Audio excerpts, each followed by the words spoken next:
Je vous salue tous dans le précieux nom de notre Seigneur et Sauveur Jésus-Christ.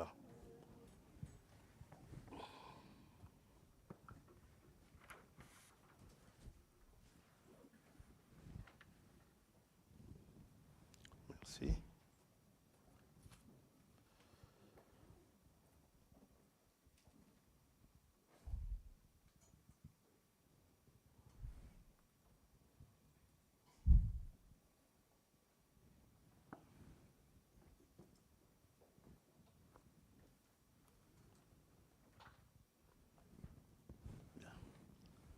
Je croyais qu'il en avait sur moi.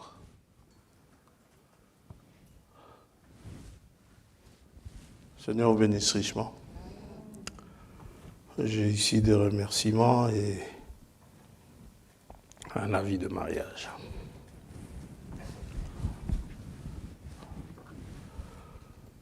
La sœur Annie Tchala remercie tous les enfants de Dieu pour leur prière, pour son opération qui s'est bien déroulée. L'honneur et la gloire reviennent à notre Seigneur Jésus-Christ. Que Dieu vous bénisse et nous sommes reconnaissants à Dieu de la revoir parmi nous.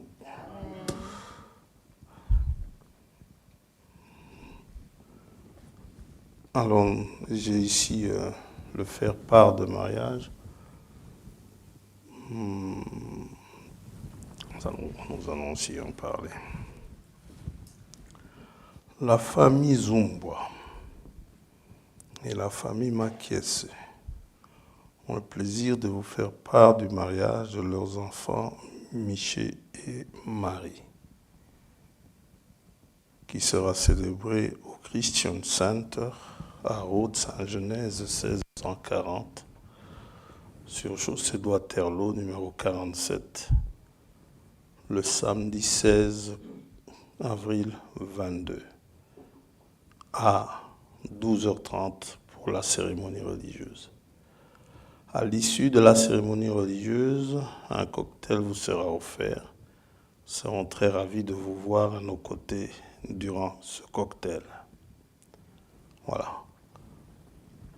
Et malgré la joie que susciterait notre mariage, nous sommes dans l'impossibilité de convier tout le monde à la petite réception du soir. C'est une petite réception, tu es sûr? Petite, à la réception du soir où les places sont limitées. Bon, ok. Pour ma part, souvent, ça c'est tout à fait personnel. Moi, j'ai plus l'habitude d'aller aux cérémonies religieuses qu'à la soirée. Ça, c'est moi. Je ne vous demande pas de faire la même chose que moi. Et ce que je constate souvent, c'est que, pas nous, dans le monde, la cérémonie religieuse est souvent boudée. Les gens, quand on les invite au mariage, le culte, c'est pas pour eux. Ils viennent plutôt le soir. Ce qui fait, généralement, pour le culte, les invitations ne sont pas lancées, ce n'est pas nécessaire, parce qu'il y a toujours de la place. Mais bon, nous, on est heureux de louer d'autres dieux, de nous réjouir dans sa présence. Alors, s'il faut en dire un mot avant de prier, c'est que, parce que souvent je reçois des questions là-dessus, les mariages, tout comme les tenues de deuil ou les fêtes d'anniversaire ou quelque chose de ce genre, ces occasions-là, ce sont des occasions familiales.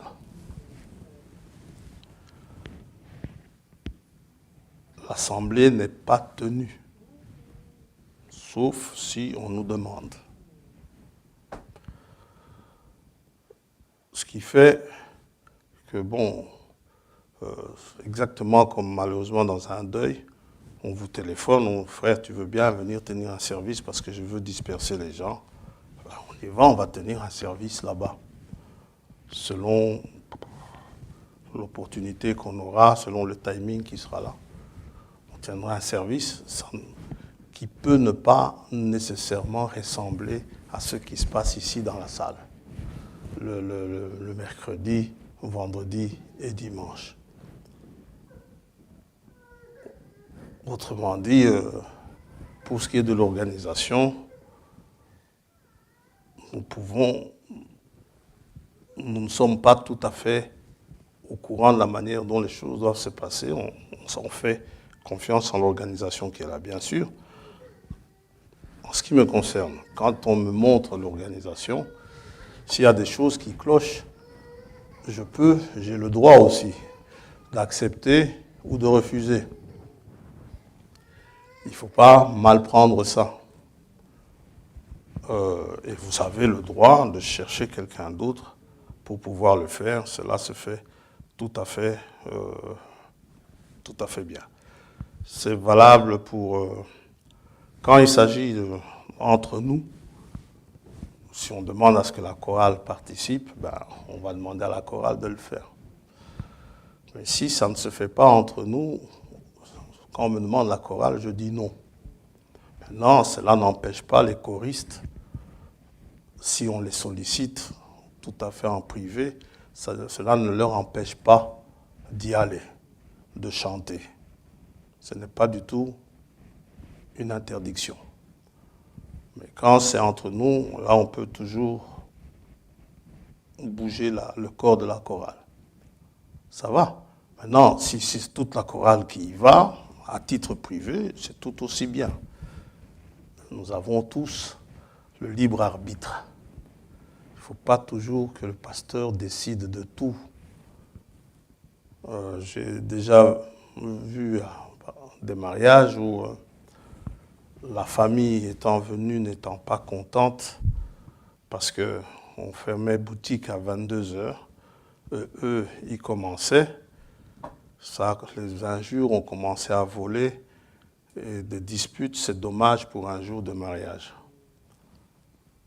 C'est pourquoi il vaut mieux laisser les familles faire les choses comme elles veulent le faire. C'est pour cela que je n'aime pas beaucoup les mélanges. La cérémonie religieuse, c'est la cérémonie religieuse.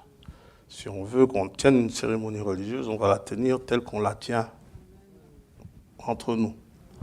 Maintenant, pour ce qui est de la soirée, ça vous regarde. Ça va? Et je vous dis que ce n'est pas obligatoire, la cérémonie religieuse. Il y en a qui peuvent l'outrepasser, s'ils veulent. D'autres peuvent choisir un dimanche après le culte. N'est-ce pas, frère? Eh bien, je ne sais pas, je l'aime beaucoup, mon frère. Vous pouvez choisir. Une fois à Kinshasa, à Lingwala, pendant que j'étais là, il y a eu 2 mariages le même jour. Le frère m'avait demandé de prêcher, j'étais un peu embêté, je me demandais, les mariés étaient là. J'ai demandé au frère, il faut prêcher une prédication de mariage. Il a dit non, tiens le culte comme d'habitude. Prêche ce que Dieu t'aura mis sur le cœur. Et j'ai prêché, après la prédication, le frère est monté en chair, en 15 minutes, les échanges de vœux ont été faits, les frères sont partis. Ça va? Donc, c'est tout à fait volontaire. OK? Même les dispersions de deuil ou voir un anniversaire, on veut remercier le Seigneur pour l'année de plus. Frère, tu veux bien qu'on tienne un culte? On peut en tenir un. Les apôtres, ça leur arrivait de tenir des réunions chez Marc. Mais ça ne les empêchait pas d'aller au culte à la synagogue à l'heure de l'offrande du soir. Ça va? Et à la synagogue, les choses se passaient comme ça devait se passer à la synagogue. Comment ça se passait dans les maisons, ça je ne sais pas. Ok? L'heure du culte, ça reste l'heure du culte. Et pour des manifestations extérieures au culte, cela reste à votre appréciation. Maintenant, si nous sommes chrétiens, faisons tout en chrétien. Ou alors, faisons tout selon les traditions, pour autant que les traditions ne soient pas à contre-courant de la Bible. Ça va? Vos tantes, vos cousins, vos cousines, vos frères, vos sœurs qui ne viennent pas ici ont le droit de se réjouir dans vos mariages. Ce sont des gens de la famille. Ça va? Et ce n'est certainement pas en leur imposant des trucs que vous allez les attirer à Christ. Au contraire. Vous allez plutôt faire autre chose. Ça va? Si on peut montrer que le Seigneur, n'est-ce pas, il tient à ses heures, il tient à ses cultes, il tient à ses jours. Le jour du sabbat, il fallait tenir le jour du sabbat. Ça va?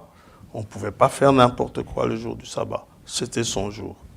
Les autres jours, si vous vouliez faire des fêtes, vous pouviez les faire. Mais le jour du sabbat, c'était le jour du Seigneur.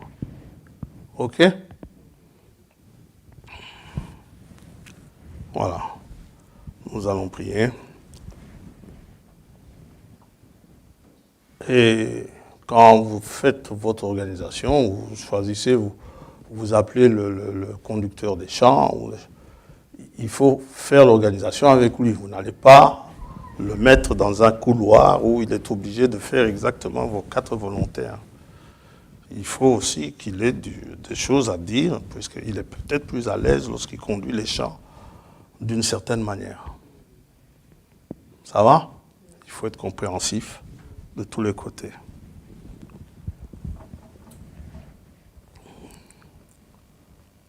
Nous allons prier. Père Céleste, nous avons cet immense avantage ce matin de nous retrouver en ce lieu de rassemblement où nous sommes venus pour t'adorer, pour te parler, t'écouter, pour te louer également. Et nous te remercions de nous avoir donné la santé de pouvoir y être.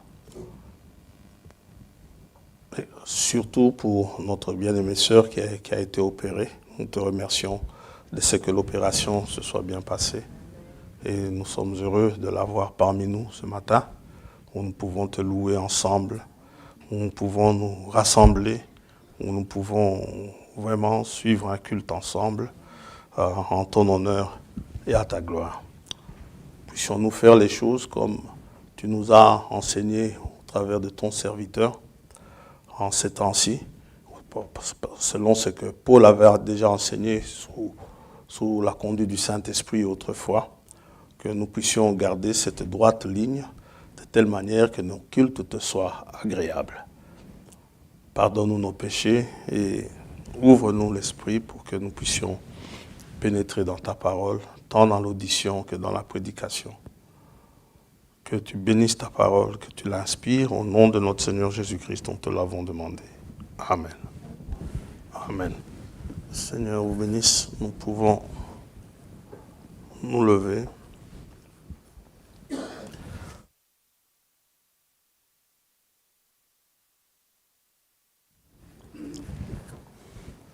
Et nous allons lire dans Éphésiens, chapitre 1er.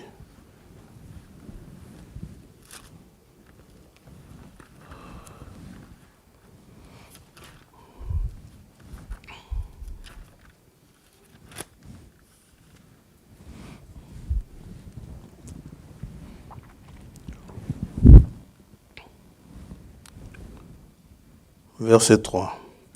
Béni soit le Dieu et Père de notre Seigneur Jésus-Christ, qui nous a bénis de toute bénédiction spirituelle dans les lieux célestes en Christ. En lui, Dieu nous a élus avant la fondation du monde pour que nous soyons saints et irréprochables devant lui. Il nous a prédestinés dans son amour à être ses enfants d'adoption par Jésus-Christ, selon le bon plaisir de sa volonté, pour célébrer la gloire de sa grâce dont il nous a favorisés dans le bien-aimé. Amen. Que le Seigneur bénisse sa parole. Pour nous asseoir.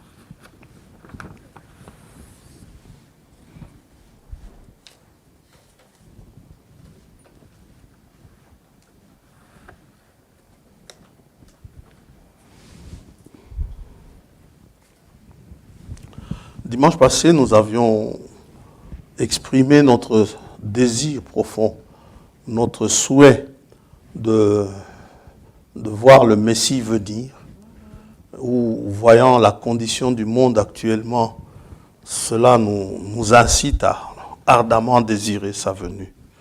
Et pour nous, nous disons, tel que le monde va aujourd'hui, eh bien, la seule chose que nous pouvons souhaiter, que le Messie vienne. Le Messie doit venir. Et nous avons un peu fait un pas de côté, puisque nous avions vu il y a 2 semaines l'esprit d'adoption, et nous n'avons pas eu l'occasion de, comment dirais-je, de rappeler, de faire un rappel un peu sur l'adoption. Nous avons déjà vu ce que c'est qu'une adoption. Une adoption, nous connaissons le cas que nous avons le plus utilisé pour voir l'adoption, c'est le cas d'Éphraïm et de Manassé. Il y a d'autres cas d'adoption où, Léa et Rachel ont adopté les fils de leurs servantes comme leurs fils. Ça va? Mais en fait, c'était les fils des servantes, en fait. Mais elles étaient comptées comme étant leurs fils, qui étaient donc de la famille de Jacob, et qui sont constitutifs des tribus d'Israël. Autant Éphraïm et Manassé font partie des 12 tribus d'Israël. Mais c'était les enfants de Joseph.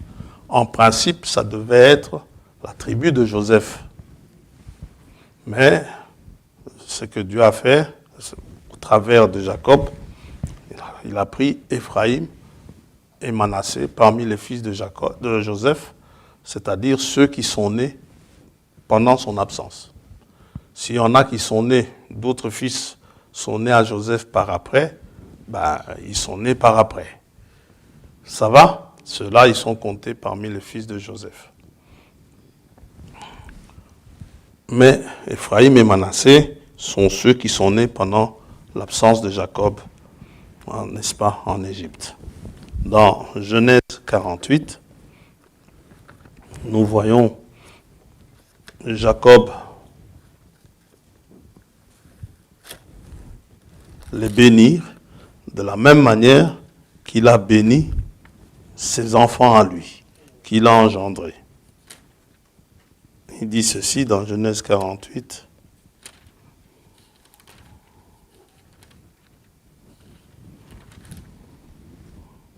Verset 11.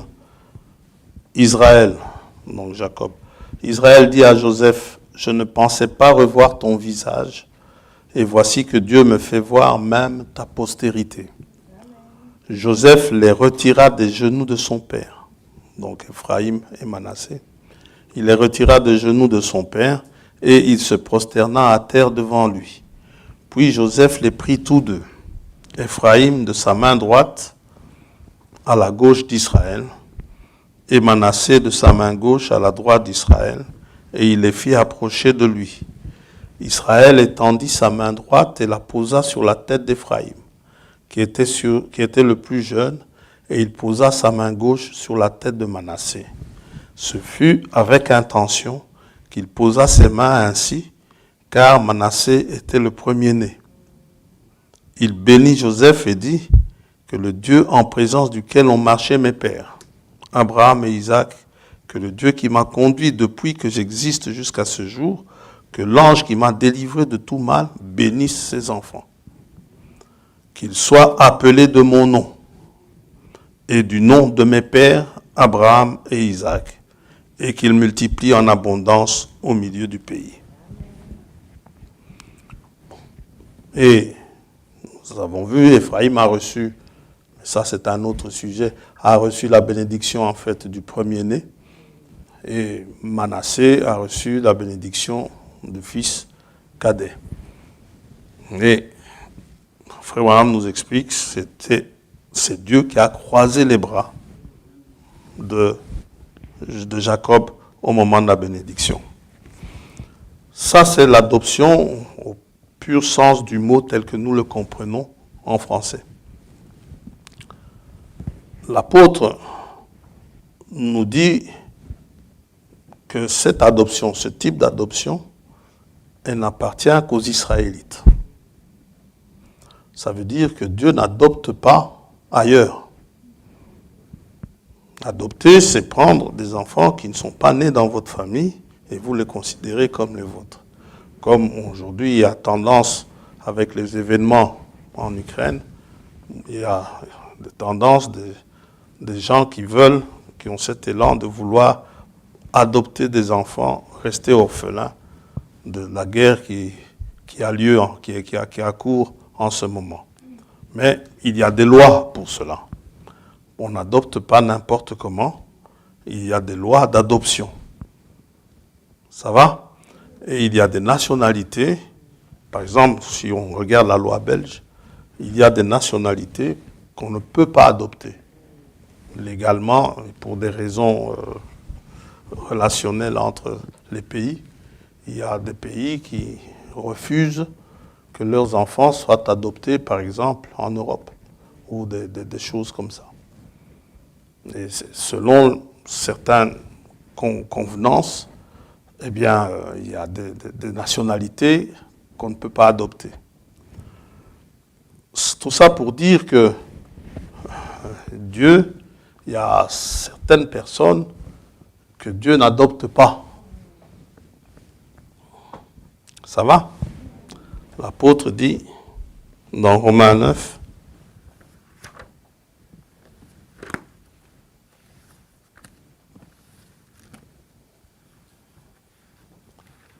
vous savez, quand il fallait prendre les villes philistines, Dieu disait, exterminez-les, depuis le berceau jusqu'au plus âgé.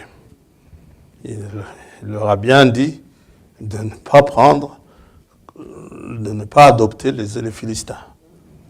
Alors, comme disait mon frère Pinault, une fois, il disait ceci, mon frère, pourquoi est-ce que un bébé, pourquoi tant de rigueur sur un bébé? Le frère m'avait juste dit ceci, il a dit, frère, un petit Philistin, il deviendra un jour un grand Philistin. Ouais. Donc Dieu voit les choses bien loin en avance. Et nous, parfois, nous croyons que nous sommes meilleurs que Dieu. Mais je suis certain, Goliath, c'était certainement un beau bébé. Bien grand, déjà musclé dès le berceau, où il était peut-être en avance sur certaines choses, n'est-ce pas? Et Goliath, eh ben, il est devenu Goliath par après. Ça va? Dans Romains 9, c'est pourquoi Dieu dit cette parole. Dieu a choisi Abraham parce qu'il savait qu'Abraham enseignerait ces choses à ses enfants. Lorsque nous enseignons cela à nos enfants, ils grandissent avec cette crainte de Dieu. Dieu n'est pas le à qui qui peuvent s'adresser à Dieu comme ils veulent. Vous savez, des Hitler, c'était des gens qui reniaient Dieu, qui reniaient le peuple de Dieu. Dieu ne pouvait pas adopter des gens comme Hitler. Et peut-être c'était un beau bébé. Oui. Qui ça? Marc Dutroux, c'était aussi peut-être un beau bébé que les parents ont élevé avec amour et nous voyons ce qu'il est devenu plus tard. Alors, dans Romains l'apôtre dit, verset 1er, « Je dis la vérité en Christ, je ne mens point.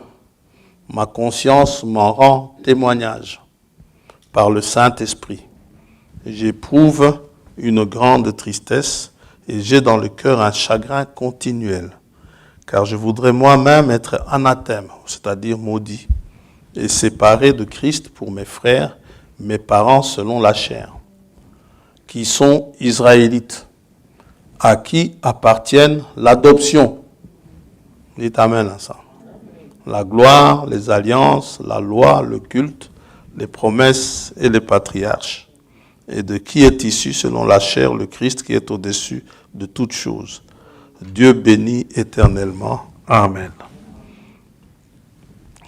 Donc, Dieu n'adopte que dans la famille d'Abraham. Et quand on dit la famille d'Abraham, il s'agit de ceux qui ont la foi. Ce sont ceux qui ont la foi qui sont fils d'Abraham. Galates chapitre 3.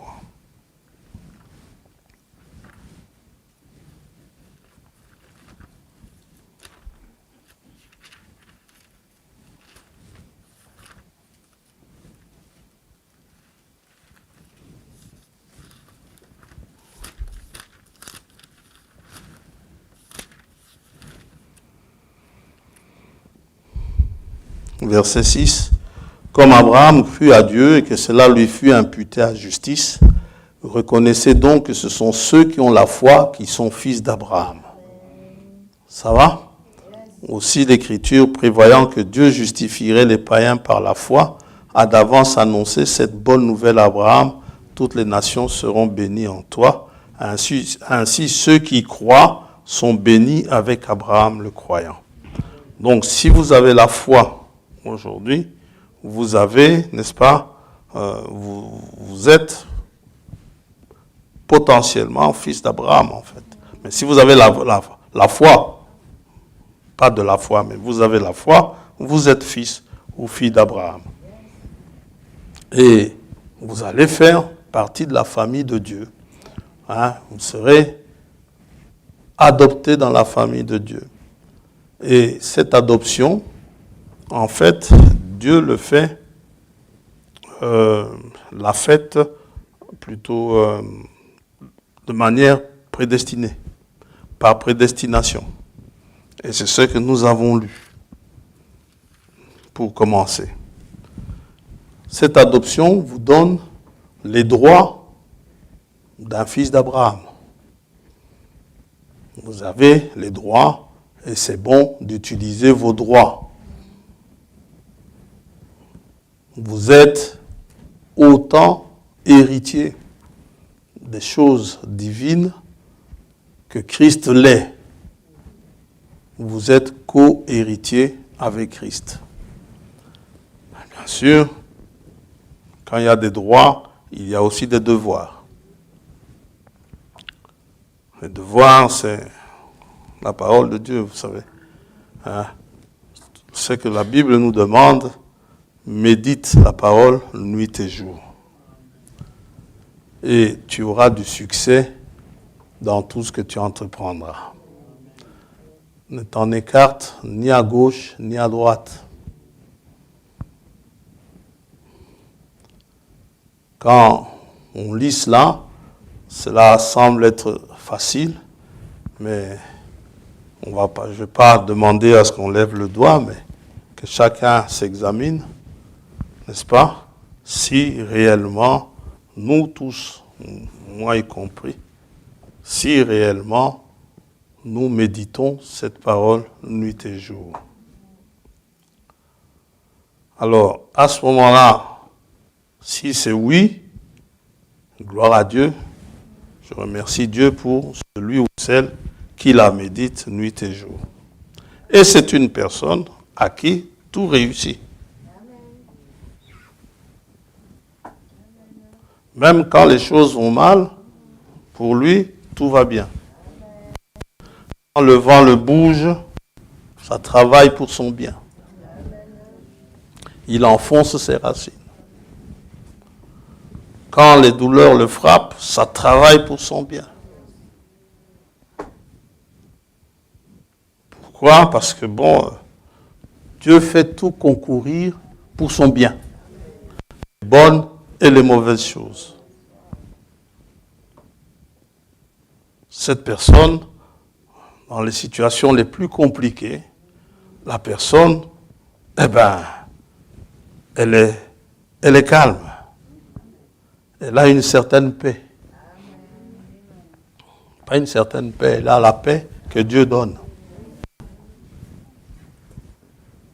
On va y arriver à cette paix. Ce dont les gens aspirent aujourd'hui, on peut déjà le dire, la paix, c'est la troisième qualité du Saint-Esprit. Le fruit de l'Esprit, c'est l'amour, la joie, la paix. Puis il y a la fidélité, le reste, la patience qui viennent. Ça va? Et nous avons vu, Jésus est celui qui donne la paix. Jean 14. Nous l'avons vu dimanche passé. Alors, dans le texte, dans le verset Éphésiens 1, 5, pour ceux qui ont lu la plupart des messages du frère Branham, écoutez-le. L'adoption. Frère Branham parle d'une cérémonie d'adoption, ici. Maintenant, il faut voir le mot originel qui est utilisé. Et vous comprendrez ce que dit le frère. Le mot originel, la personne qui parle grec ici, on va le citer, on ne va pas le citer le mot, mais le mot n'exprime pas la parenté, c'est-à-dire comme Jacob adopte, qui ça? Adopte Éphraïm et Manassé. Ça exprime un placement dans la famille.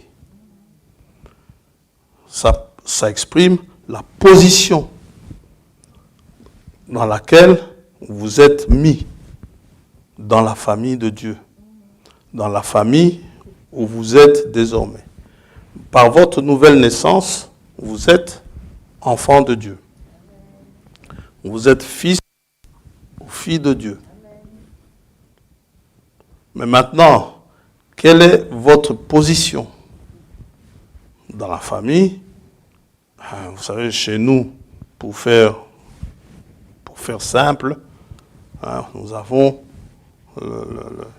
il y a le cadet, il y a l'aîné, n'est-ce pas? Il y a les intermédiaires, où les parents montrent chacun sa position devant le frère ou la sœur. Lorsqu'il y a des discussions bizarres entre deux frères d'une même famille,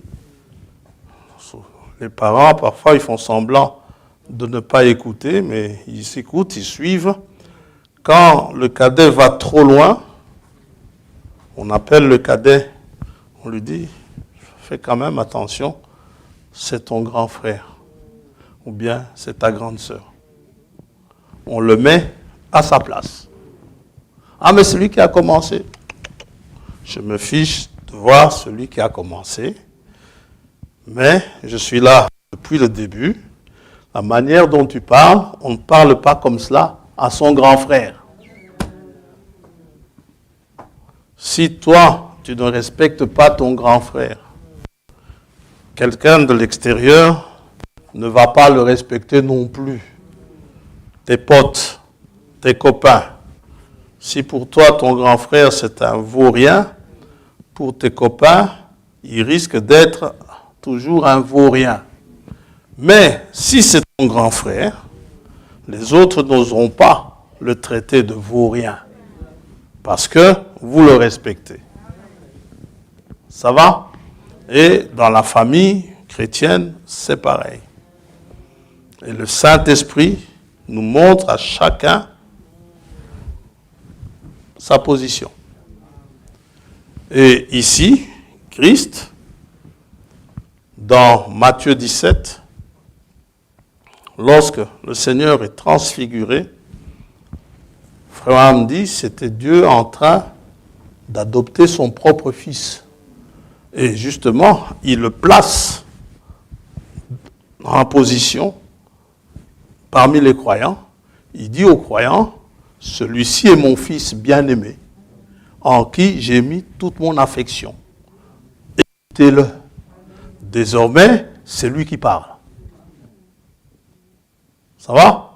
Tout ce qu'il dira, c'est comme si c'est moi qui l'ai dit. C'est exactement moi qui l'ai dit. Écoutez-le. Ah, mais on a Moïse et les prophètes. Laissez Moïse et les prophètes tranquilles. Lui, écoutez-le. Amen. Eh bien, on va faire une tente pour Moïse, une tente pour Élie. Non, non. Écoutez-le. Si lui vous demande de faire une tente pour Moïse, vous en ferez une. Mais il ne vous a rien demandé sur ce point-là. Ça va? Et c'est Dieu plaçant son fils. Ça, c'est pour qu'on ne confonde pas. Que je vous le dise. Le prophète a dit ceci. Oui, ce que le prophète a dit est tout à fait juste. Je ne suis pas là pour dire que ce que le prophète a dit est juste. Et ça doit être juste. Qui suis-je moi pour apprécier que c'est juste ou pas?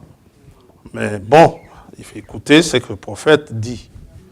Et pourquoi est-ce qu'il nous parle d'adoption là? Effectivement, le mot grec, ça nous parle de cette adoption-là, d'un placement. Le mot en soi veut dire tout simplement donner la place d'un fils. Ça va? Donc, la nouvelle naissance vous met dans la famille de Dieu en tant qu'enfant de Dieu. L'adoption, telle que nous la lisons dans Éphésiens chapitre 1er, vous donne votre position de fils ou de fille de Dieu. Quand Dieu vous remplit du Saint-Esprit, le témoignage même du Saint-Esprit suffit. Et le Saint-Esprit lui-même atteste le fait que vous êtes réellement enfant de Dieu. Ce n'est pas à vous d'aller hurler partout « Je suis un enfant de Dieu ». C'est au Saint-Esprit de vous le dire. Vous n'avez pas à vous proclamer enfant de Dieu parce que Frère François vous a fait plonger dans l'eau, vous en a fait ressortir et nous en avons chanté un cantique par après. Ça n'a pas nécessairement à voir avec grand-chose. Mais le Saint-Esprit, quand il viendra, le Saint-Esprit vous attestera effectivement que vous êtes un enfant de Dieu.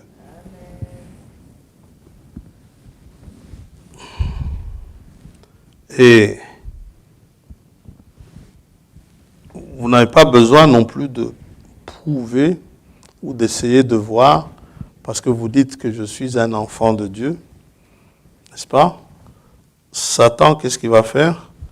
Il va venir dire, si tu es fils de Dieu, montre-nous un peu que tu es vraiment fils de Dieu. C'est-à-dire, si tu te jettes dans le feu là, tu ne vas pas brûler. Parce qu'il a dit, dans Ésaïe 43, même si tu passes par le feu, cela ne te consumera pas. Ouais. Et il y a eu des cas comme ça, où des gens se sont tirés une balle dans la tête, disant que ils ont entendu une voix comme quoi que s'ils se tuaient, ça on avait montré à la télévision, c'était un couple, et ils allaient ressusciter 3 jours après. Ça va? Bon, je ne sais pas comment ils comptent leurs jours, mais ils sont toujours couchés là où ils sont. Ouais.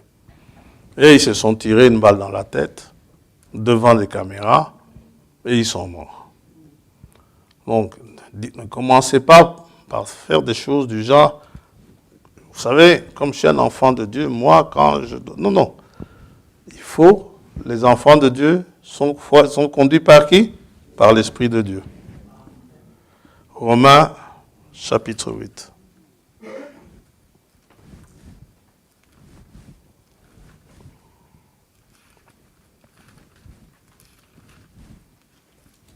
Il faut bien discerner que c'est le Saint-Esprit. Parce qu'il ne faut pas oublier que c'est l'Esprit qui a poussé le Seigneur dans le désert pour se faire tenter. Ça va? Romains chapitre 8, verset 14. Car tous ceux qui sont conduits par l'Esprit de Dieu sont fils de Dieu. Et vous n'avez point reçu un esprit de servitude pour être encore dans la crainte, mais vous avez reçu un esprit d'adoption par lequel nous crions « Abba, Père ». Frère Paul, avant que nous ne recevions cet esprit, comment est-ce que nous crions avant? Eh bien, avant nous crions « Ô Dieu grand, redoutable ». Ça va? Quand vous regardez les prières dans l'Ancien Testament, c'est Dieu grand et redoutable. Mais vous savez, Jésus-Christ, rempli du Saint-Esprit, Jésus n'a jamais appelé Dieu ainsi. C'est toujours Père. Le Père. Quand, donc, ce témoignage, l'Esprit lui-même rend témoignage à notre esprit que nous sommes enfants de Dieu. Or, si nous sommes enfants, nous sommes aussi héritiers, héritiers de Dieu et co-héritiers de Christ, si toutefois nous souffrons avec lui, afin d'être glorifiés avec lui. Donc, si Satan vient vous demander de vous jeter du haut de la montagne, vous êtes fils de Dieu, vous n'allez pas suivre ce que Satan va vous raconter. Ça va? Et pourtant, ce qu'il lui dit, c'est vrai, c'est écrit. C'est écrit. Qu'il est capable de changer les pierres en pain. Il peut le faire. Mais ce n'est pas pour cela qu'il est venu, n'est-ce pas? Et le diable lui dit, donc, d'abord dans Luc chapitre 4, nous voyons Jésus rempli du Saint-Esprit revint du Jourdain et il fut conduit par l'Esprit dans le désert. Si vous allez dans Matthieu 4, vous allez voir que vous pourrez être tenté. Et il va être tenté. Si tu es fils de Dieu, verset 3, ordonne à cette pierre qu'elle devienne du pain. Jésus lui répondit, il est écrit, l'homme ne vivra pas de pain seulement. Quand quelqu'un est rempli du Saint-Esprit, pour combattre le démon, il n'a pas besoin d'avoir un don particulier de chasser les démons. La parole suffit. Jésus n'a utilisé aucun de ses dons puissants. Il est resté droit dans la parole. Et droit dans la parole, Satan a été défait. C'est là où le frère Abraham dit, même le plus petit des chrétiens, il peut défaire le diable.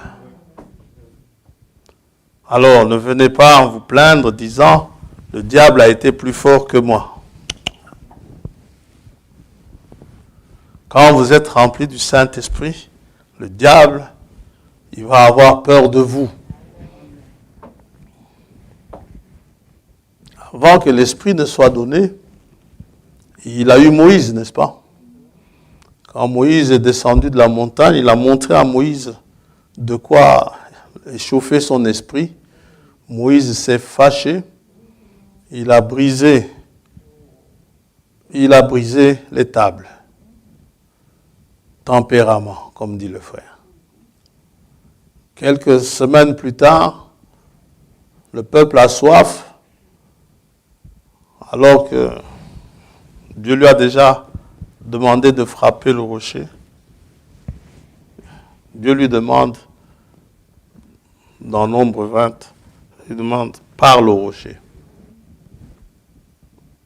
Au lieu de parler, il le frappe. Et pour bien le frapper, il le frappe 2 fois. À cause de ça, il n'est pas entré dans la terre promise. Dieu le dit, il dit, parce que toi et Aaron, vous ne m'avez pas sanctifié aux yeux du peuple, eh bien, vous n'entrerez pas. Ah, s'il te plaît, Seigneur, plus tard, laisse-moi voir. Le frère a prêché là-dessus, je crois. Oui, il n'y a pas longtemps. Je lui dis, ne me parle plus de cette affaire. C'est terminé. Et il a brisé tout un type avec ça. Alors, ne brisons pas de type. Restons des types de Christ.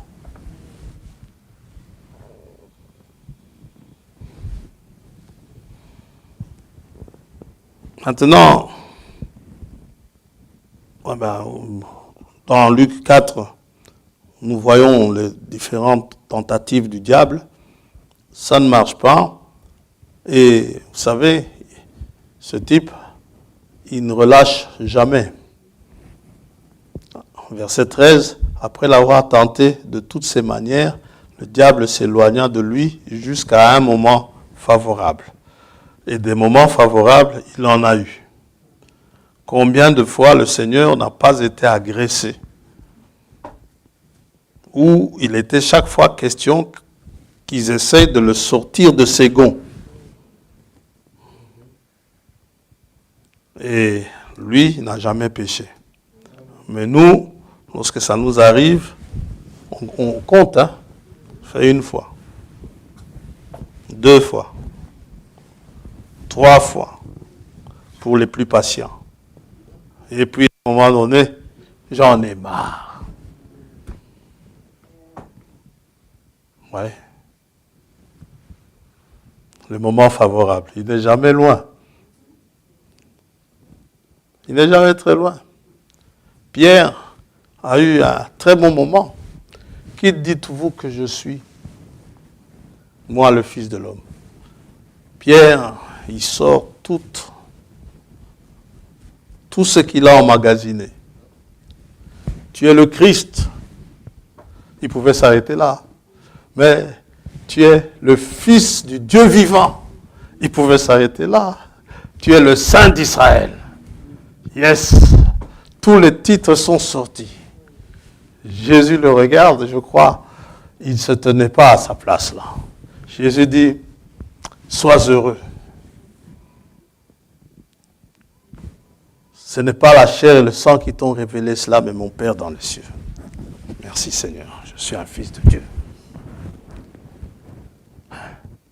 Je vois Jean venir, Jean regarder Pierre, et Pierre le regarder du coin de l'œil. Je connais. Mais quelques heures plus tard, il faut que le Fils de l'homme souffre et qu'il meure. Oh, je suis sous l'onction. À Dieu ne plaise. Tu ne mourras pas, Seigneur. Oh, le temps a changé. Arrière de moi, Satan. Tu mets en scandale. Oui.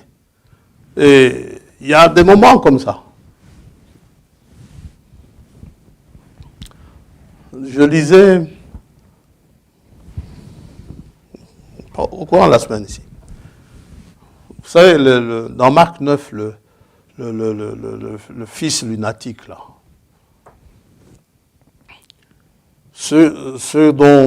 celui qui se jetait dans le feu, dont les disciples n'ont pas pu prier pour lui. Vous savez que quand ils sont arrivés là où était cet enfant lunatique, avant d'y arriver en chemin, ils étaient en pleine discussion entre eux, les disciples. Vous savez ça? Ils étaient en pleine discussion entre eux. Ils discutaient en chemin qui était le plus grand. Il y en a qui disaient, mais non, mais moi, t'as vu le démon que j'ai chassé là? Ça n'a rien à voir avec le tien que tu avais chassé ou des choses comme ça. Hein? Ils étaient là, en pleine discussion. Vous savez, ces discussions-là, elles ne sont pas bonnes du tout.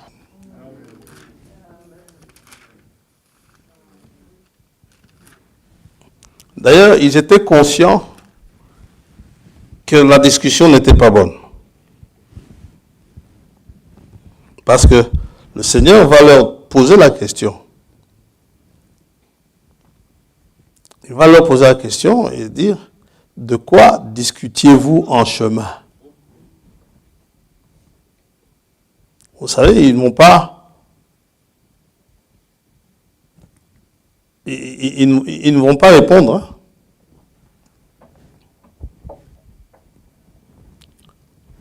Alors, ce qui fait que, après avoir discuté comme cela, ça ne sert à rien d'aller prier pour les malades. Vous n'êtes pas dans la bonne atmosphère. Et puis, ils étaient étonnés pourquoi est-ce que nous n'avons pas pu chasser ce démon. Je vous cherche le passage, je ne le vois pas comme ça, mais bon, ça n'a pas d'importance. Vous pouvez le voir dans Marc. Ouais, c'est au verset 33. Le Seigneur va leur poser la question. Vous pouvez lire au-dessus. Hein. Ils arrivèrent à Capernaum. Lorsqu'il fut dans la maison, Jésus leur demanda, « De quoi discutiez-vous en chemin ?» Mais ils gardèrent le silence en chemin, car en chemin, ils avaient discuté entre eux pour savoir qui était le plus grand. Voilà. Ouais. Là où nous sommes conduits bien souvent. Maintenant, en lisant bien Éphésiens chapitre 1er, verset 5, nous réalisons que nous n'avons pas encore l'adoption, comment on peut dire ça, complète. La foule adoption. Parce que l'apôtre dit ceci dans Éphésiens 1er, on va le relire.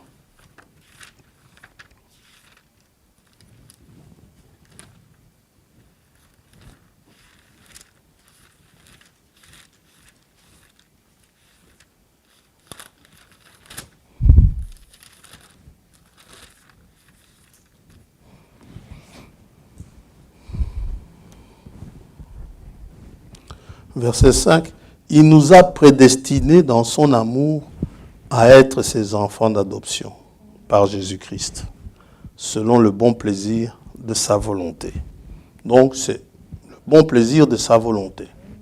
Cela ne dépend pas de celui qui veut, ni de celui qui court, mais cela dépend de Dieu, selon son bon plaisir, pour célébrer la gloire de sa grâce dont il nous a favorisés dans le bien-aimé.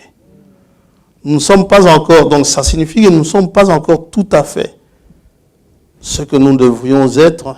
En tout cas, nous ne sommes pas encore tout à fait à la place que nous devrions être, que nous devrons occuper dans l'éternité. Et il dit ceci au verset 13, Éphésiens 1er. Il dit, « En lui, vous aussi, après avoir entendu la parole de la vérité, l'évangile de votre salut, en lui vous avez cru, et vous avez été scellés du Saint-Esprit qui avait été promis, lequel, le Saint-Esprit, est un gage une garantie de notre héritage. Quand vous avez le Saint-Esprit,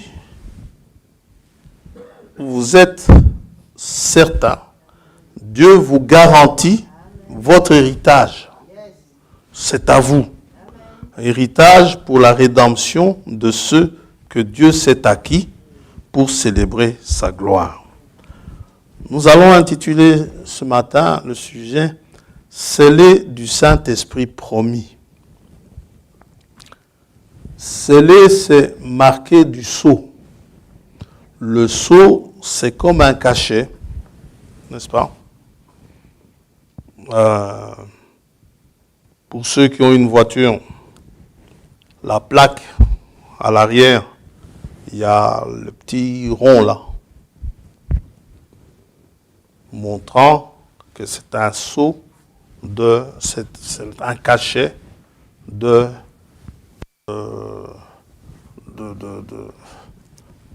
l'État pour vous montrer que cette plaque, elle est valable.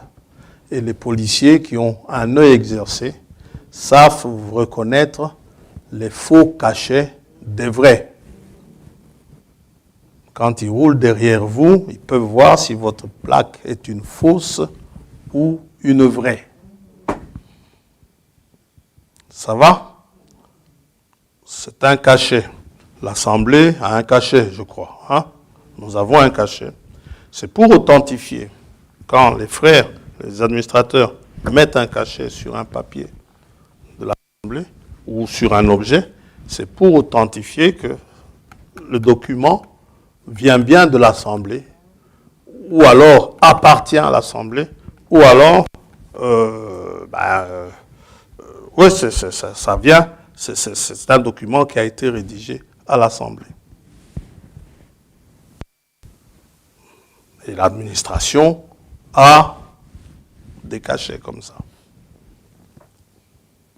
Ça marque l'authenticité.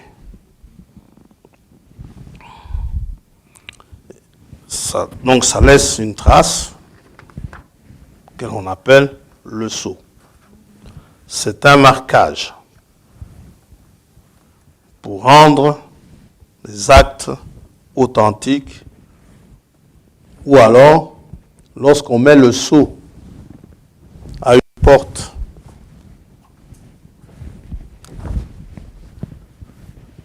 par exemple celle-ci,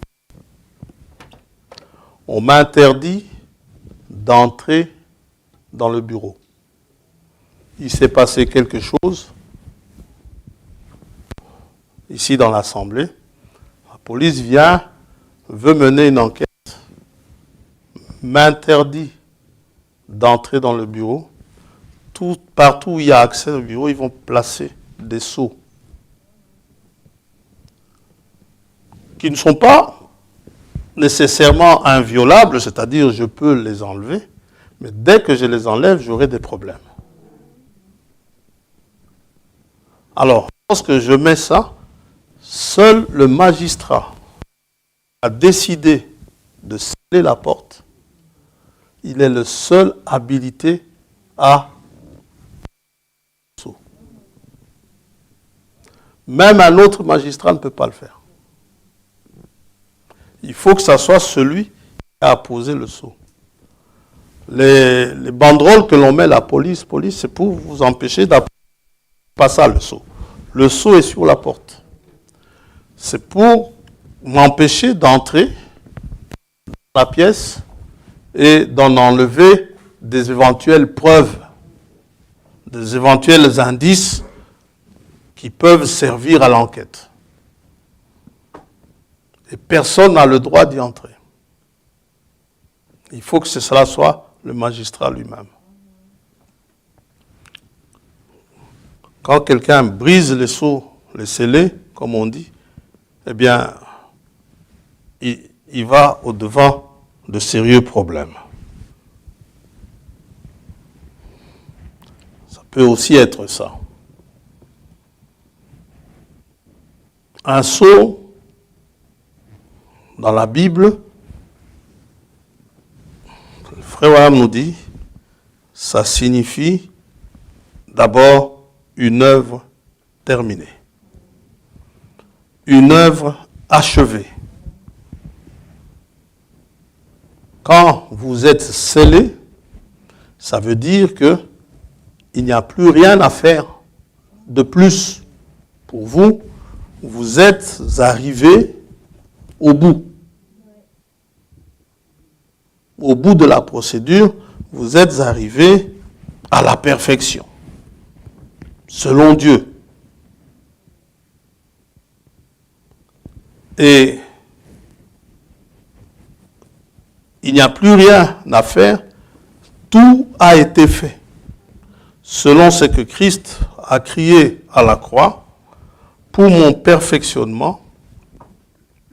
Au moment où il a rendu l'Esprit, il a dit, tout est accompli.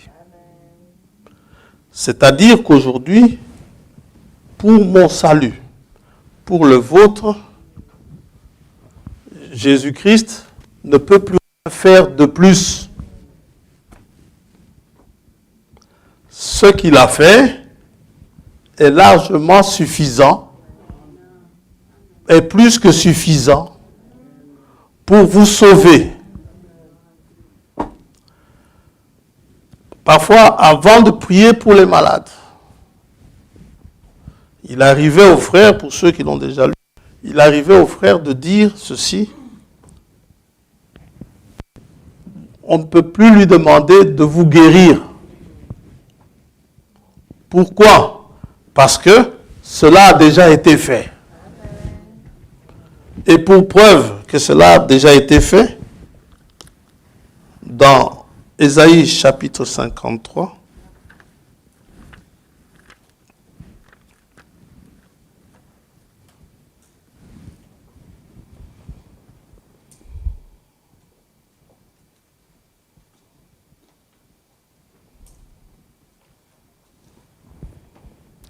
pour ce qui est de notre guérison,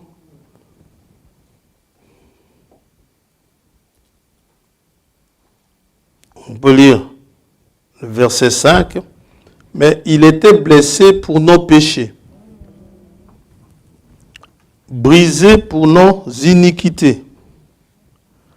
Le châtiment qui nous donne la paix est tombé sur lui. Et c'est par ces meurtrissures que nous allons guérir. Non.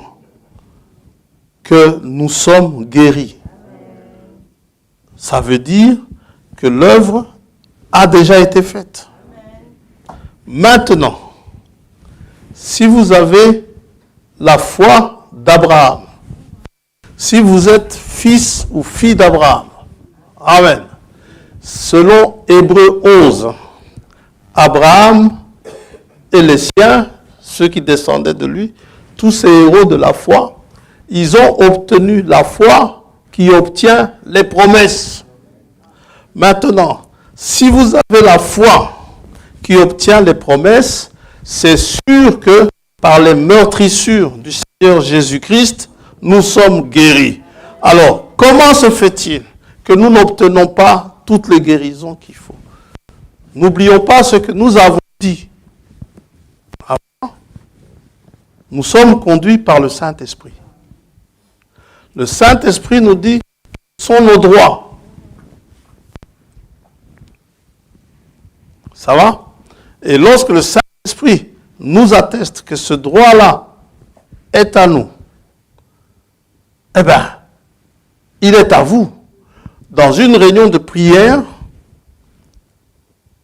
il peut arriver que vous avez ce droit-là, parce que vous avez cette foi-là.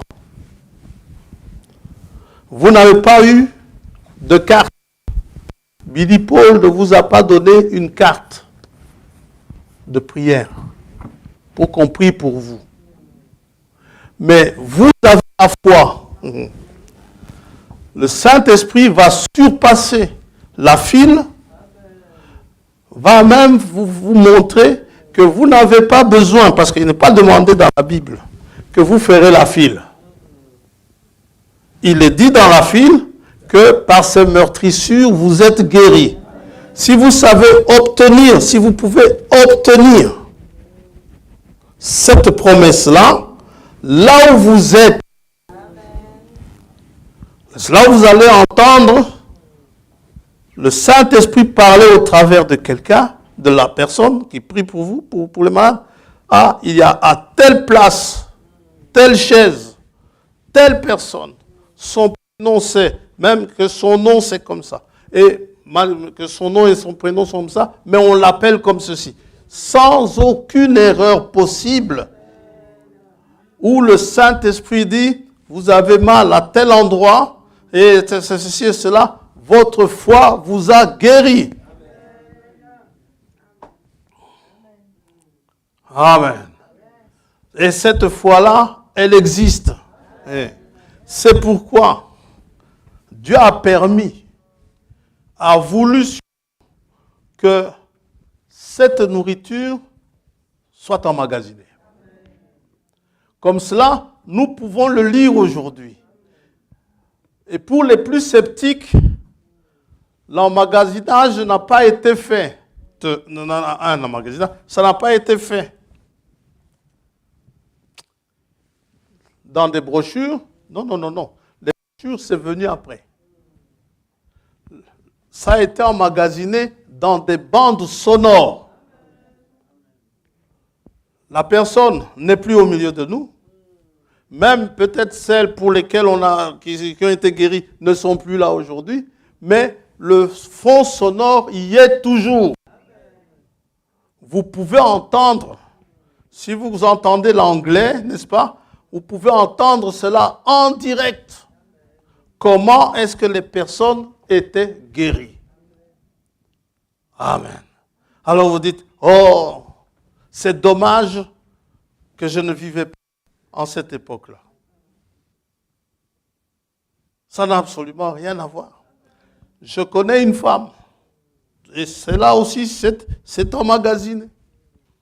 Une femme qui n'a pas vécu du temps d'Élie. Amen. Mais elle a lu des choses concernant Élie. Elle a prié. Dites amen à ça.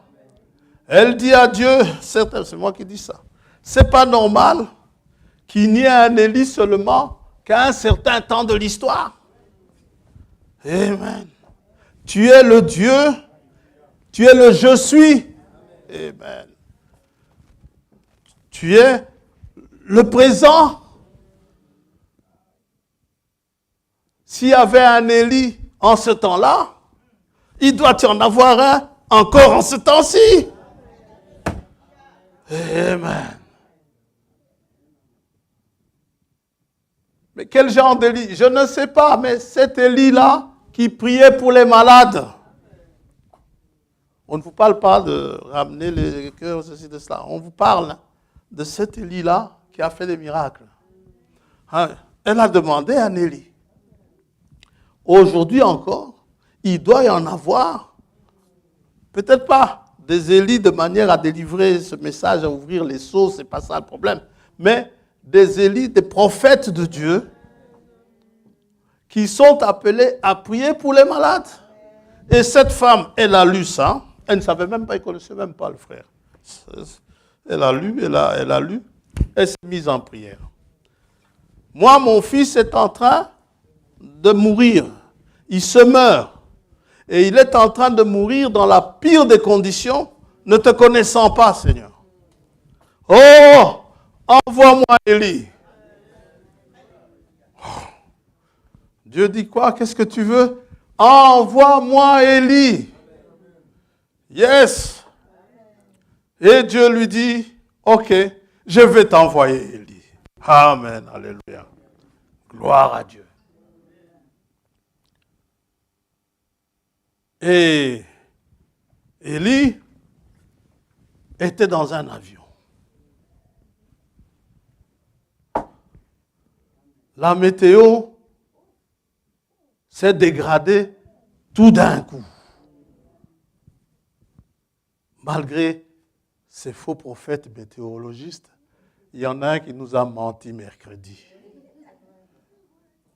Il y en a qui sont sortis en t-shirt mercredi, se disant qu'il va faire 20 degrés. Amen. Et malheureusement, il a fait foi. Heureusement que j'étais dans mon lit mercredi.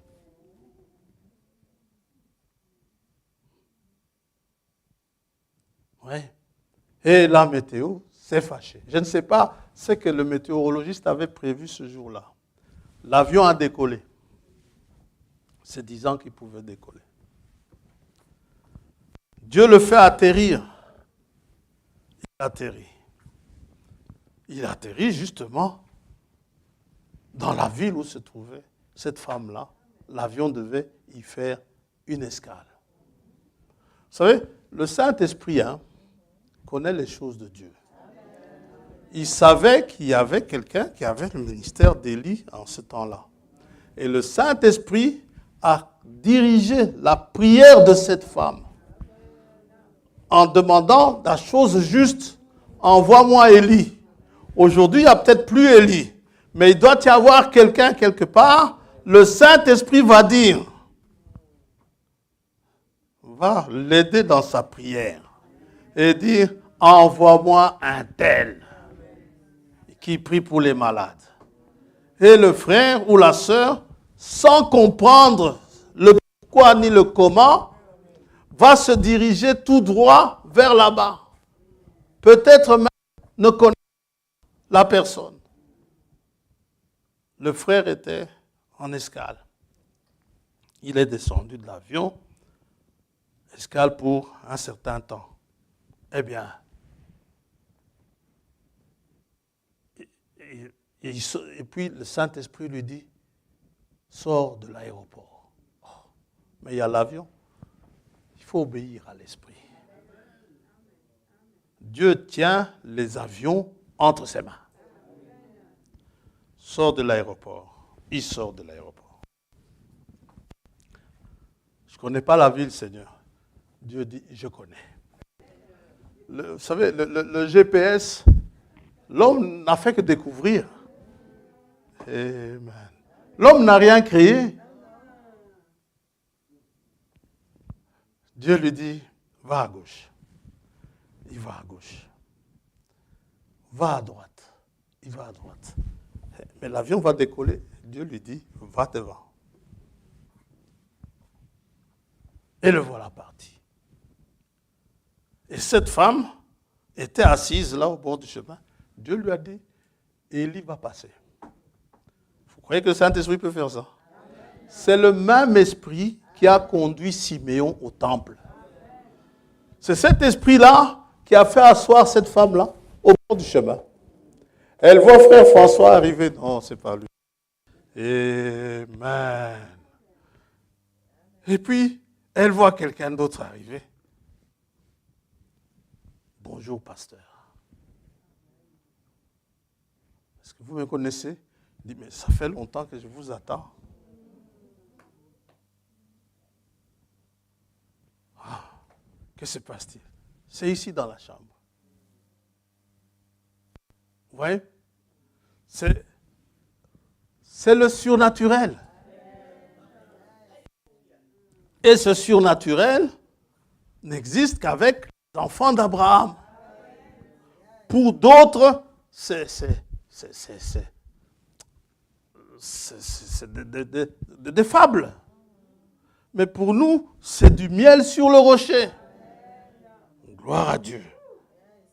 Oh, j'aime cette promesse bénie du Saint-Esprit. C'est une promesse merveilleuse. Donc, ça signifie une œuvre terminée. Et vous recevez le Saint-Esprit quand vous avez cru. Acte 19, n'est-ce pas? Ça, c'est le baptême du Saint-Esprit. C'est Dieu qui reconnaît votre foi. La foi que vous avez professée en lui, Dieu répand son esprit en confirmation que votre foi a été acceptée. Et toutes les promesses qui sont là-dedans, elles sont à vous. Et je répète, ça a été déjà accompli. Verset 4, Ésaïe 53, si vous souffrez, cependant, ce sont nos souffrances qu'il a portées. Non pas qu'il porte, non, qu'il a portées. C'est de nos douleurs qu'il s'est chargé. Tout cela déjà au passé. Le monde vous fera souffrir. Mais en Christ, le corps où le Saint-Esprit que le Saint-Esprit vous fait former en venant vous en Christ, il y a de la consolation. Le monde entier peut être contre vous, mais il y a un Dieu qui est pour vous. Et les gens vont vous regarder, mais comment est-ce qu'il a tenu le coup? Mais il y a un Dieu qui l'a tenu. Ou quelqu'un d'autre se serait suicidé, ou quelqu'un d'autre aurait tout lâché, parce que l'homme est tellement décevant. L'homme peut vous lâcher du jour au lendemain. Il peut avoir été votre meilleur ami. Amen. Il peut avoir été votre frangin. Il peut avoir été, je ne sais pas, un parent. Le jour où il veut se retourner contre vous, il se retournera contre vous. Mais Dieu, si le monde entier est contre nous, si Christ est pour nous, qui sera contre nous? Que le monde entier se dresse contre moi, tant que Christ est pour moi, je suis heureux. Comme on l'a chanté tout à l'heure, je suis heureux car Jésus m'a sauvé. Dans son amour, lui, il m'a tout pardonné. Amen. Gloire à Dieu. Et donc, Frère Branham dit, cette personne, quand elle reçoit le Saint-Esprit, le temps de ses gémissements est fini. Parce que c'est une œuvre terminée. Oh, tout est accompli. Toujours le frère, il dit ceci.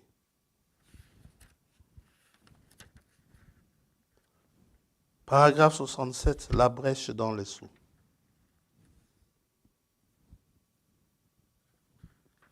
Entre les sceaux, pardon.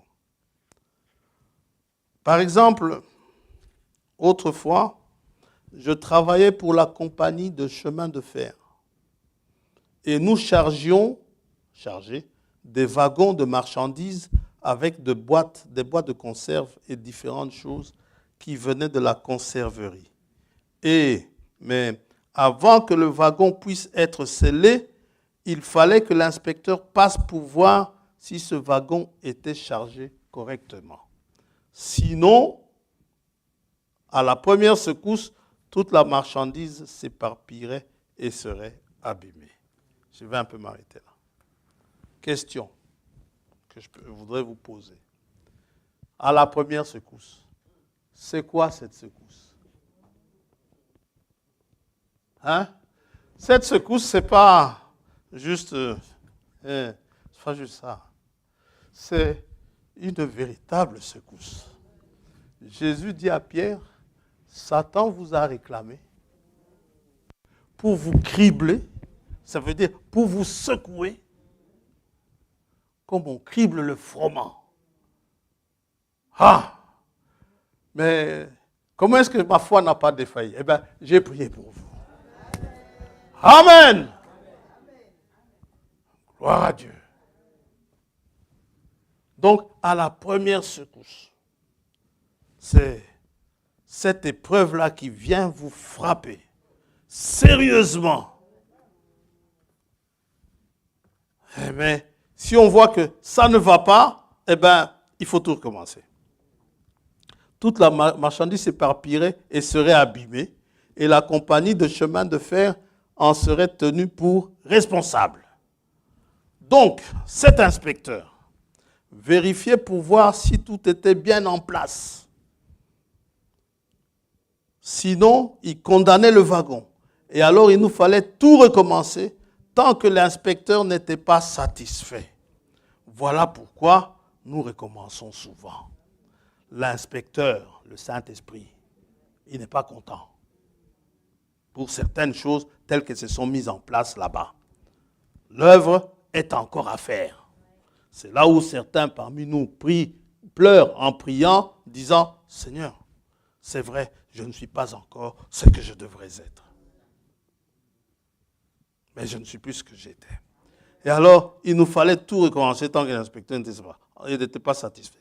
Ensuite, quand l'inspecteur est satisfait, il ferme la porte. C'est l'inspecteur qui ferme la porte, ce n'est pas vous. Et l'inspecteur y met un sceau. Et alors, personne ne peut briser ce sceau tant qu'il n'est pas arrivé à destination. Et c'est ce que fait le Saint-Esprit. Vous voyez, il va et il inspecte.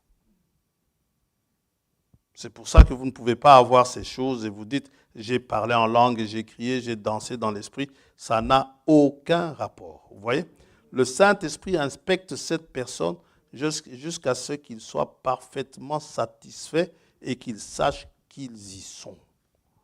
Quand vous avez cette secousse, et puis vous chantez à la gloire du Dieu vivant, vous faites comme Job. C'est vrai, il a été secoué, mais il a tenu le coup. Dieu dit, c'est moi qui ai fait le rangement. Amen. Vous êtes marqué. Vous avez une marque tout à fait différente que celle que vous aviez avant. Pierre était peureux. Cette femme dans la cour dans la cour du souverain sacrificateur, cette femme lui a fait peur, la servante, à tel point qu'il a renié le Seigneur. Mais plus tard, quand l'inspecteur va venir, alléluia, quand l'inspecteur va venir, ils ont eu la secousse de Gethsemane. Il a eu peur. Le Seigneur est ressuscité. Quand il est ressuscité, il leur a rendu visite dans la chambre haute, là où ils étaient. Le Seigneur leur a dit, que la paix soit avec vous. Et plus tard, quand ce qui a été prophétisé par le prophète Joël s'est accompli, Pierre, qui avait peur d'une servante, quelques jours avant, maintenant, lui et Jean, ils se sont retrouvés devant le Sanhédrin. Et le Sanhédrin était là en habit d'apparat. C'est comme vous, si vous n'êtes pas habitué aux tribunaux, le jour où vous vous retrouvez au tribunal, d'abord ces grands bâtiments-là, et ensuite ces gens avec ces habits majestueux, si je peux dire, hein, ils portent ça. Aujourd'hui, les magistrats, ce n'est pas un problème. Vous regardez en dessous de leur toge, vous voyez, ils portent un jeans. Il fut un temps où ils ne portaient pas de jeans, ils venaient en costume, cravate, et puis ils mettaient la toge au-dessus. Et ils sont là, ils vous lancent des phrases dont vous ne comprenez pas le sens. Tout ça pour vous impressionner. Vous vous sentez tout petit. Eh bien, Pierre était devant le Sanhédrin.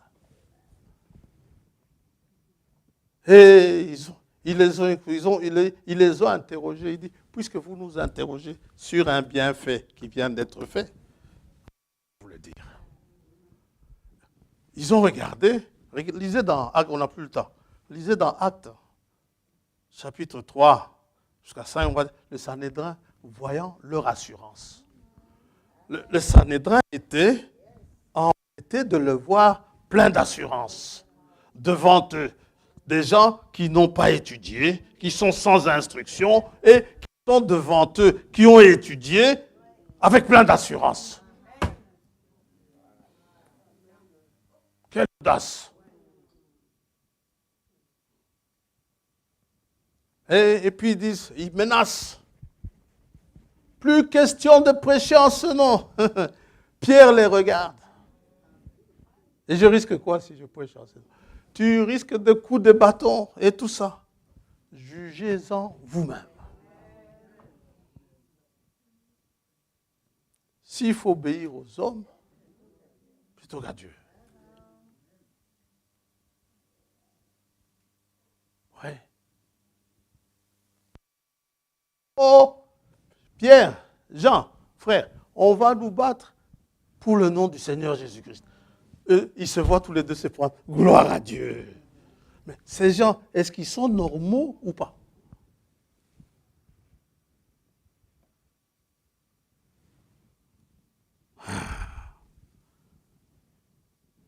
Ils sont marqués. Ils sont différents. Dieu nous a oints, Dieu nous a remplis, Dieu nous a marqués. 2 Corinthiens, chapitre 1er, verset 21. Et celui qui nous a fermis avec vous en Christ et qui nous a oints, c'est Dieu, lequel nous a aussi marqués d'un sceau. Ça va? D'un cachet. Ce cachet est amour, joie, paix, patience, et ainsi de suite. Et a mis dans nos cœurs les arts, la conte, les arts de l'esprit. Donc, ce n'est pas encore le foule que nous devons avoir, ça c'est juste un acompte. Quand, maintenant, le sceau, quand vous êtes marqué, quand vous marquez, nous l'avons dit ici pour l'Assemblée, un sceau marque aussi, donc on a dit une œuvre achevée, donc tout est fait, tout a été accompli. Pour votre perfectionnement, pour le mien, tout a été accompli.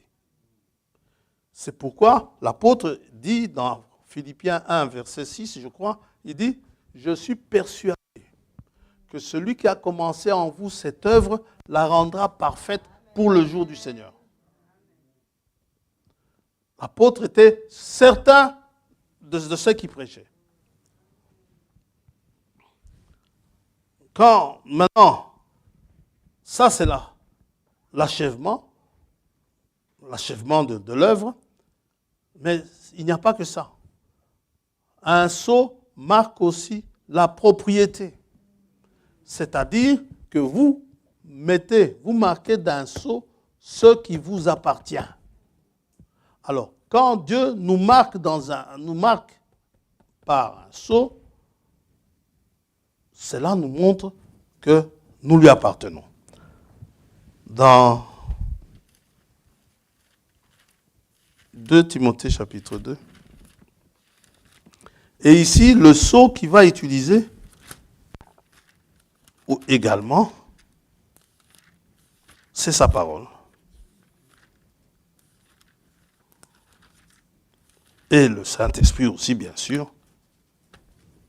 Dieu l'utilise pour montrer qu'on lui appartient. Dans 2 Timothée chapitre 2, verset 19, « Néanmoins, le solide fondement posé par Dieu subsiste. Avec ces paroles qui lui servent de sceau, le Seigneur connaît ceux qui lui appartiennent. Et quiconque prononce le nom du Seigneur, qu'il s'éloigne de l'iniquité. » Paul, en pleine tempête, pendant que, vous savez, c'est le cas des païens, pendant que l'équipage du navire, l'équipage païen du navire était là, en pleine tempête, à prier, chacun sortait son Dieu de son armoire, hein, ils avaient tous leur Dieu devant lesquels ils priaient. Quand je dis leur Dieu, ce n'est pas que eux, ils étaient à leur Dieu, mais leur Dieu était à eux. Ils prenaient leur Dieu, ils le rangeaient quelque part, de manière à ce qu'il ne soit pas très visible, c'est un Dieu qui leur appartient. Ou alors, ils le portent à la ceinture et ils mettent la tunique au-dessus. Vous ne savez pas ce qu'il a à la taille.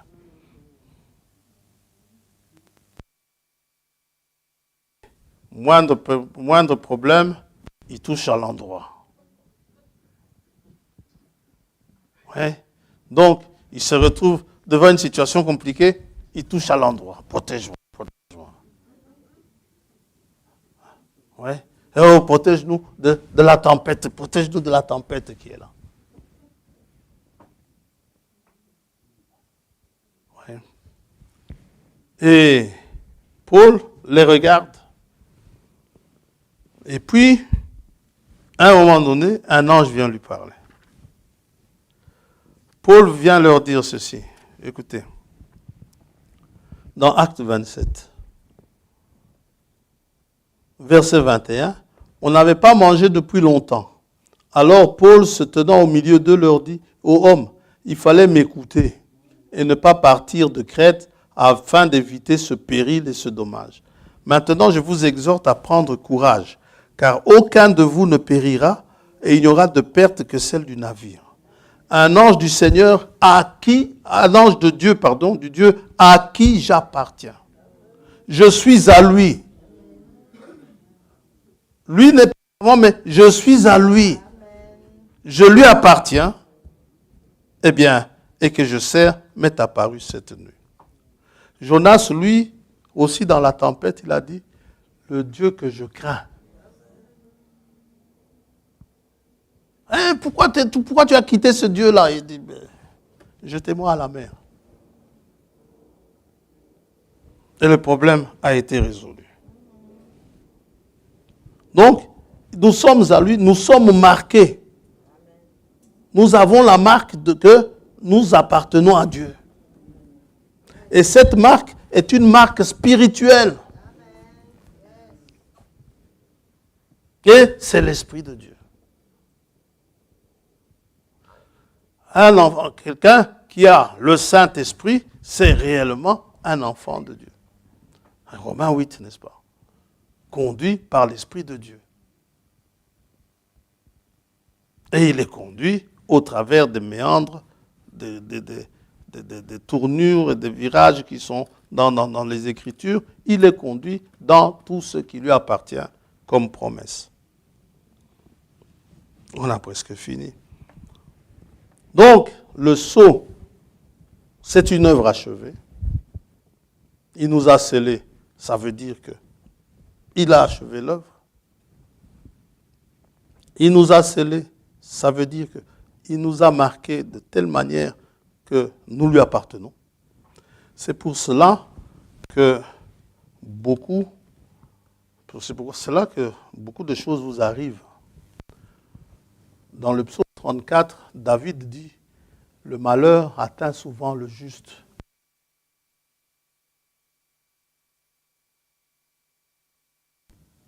Dans certains milieux, ça peut être au boulot ou ailleurs, des gens, à cause de la marque qui est sur vous, de la marque de Dieu, et comme Satan, il a dit dans Luc chapitre 4, Satan dit au Seigneur, tout ce que tu vois là est à moi. Tout le monde qui est là est sous mon ordre. Ce qui signifie qu'au boulot, on peut vous détester juste parce que vous avez une marque. Les démons voient. Ils savent que vous l'avez. Vous savez, Jean est détesté par ses propres frères à cause de la tunique qu'il avait. Et du fait que Joseph, il pouvait avoir des songes que les autres n'avaient pas. Il pouvait interpréter des songes, ce que les autres ne pouvaient pas. Et ses propres frères vont le détester quasi à mort. Tuons-le. Et on verra où vont le conduire encore, ces songes. Vous pouvez imaginer cela de la part d'un frère d'une sœur. Bon, il n'y avait pas de sœur, mais d'un frère. Est-ce que vous pouvez vous imaginer ça? C'est mon frère.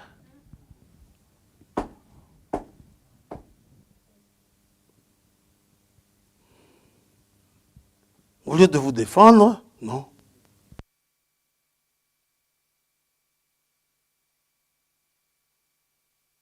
Parce que vous appartenez à Dieu. Détestez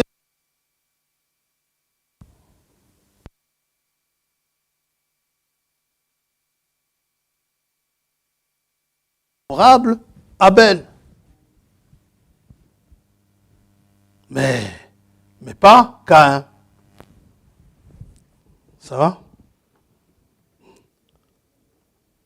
Ce coup-ci, c'est pour moi, je crois.